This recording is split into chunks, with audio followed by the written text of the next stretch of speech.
জানাজা পড়বার পরেও আখিরাত বলেন কেন?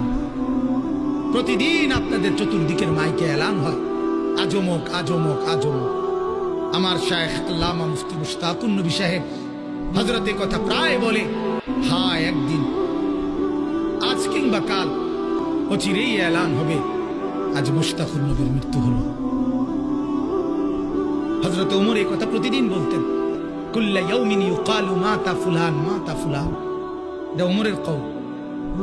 প্রতিদিন ঘোষণা হয়, বলা হয়, আজ অমুক মরলো অমুক মরলো।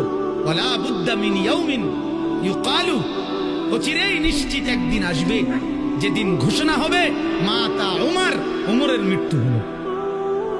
হাদিসের মধ্যে আছে, কিতাবে, ওমর রাদিয়াল্লাহু তাআলা আনহু একজন লোক নিয়োগ দিছিলেন। হ্যাঁ, একজন আলাদা লোক নিয়োগ দিছে, তুমি আমার পাশে থাকবা।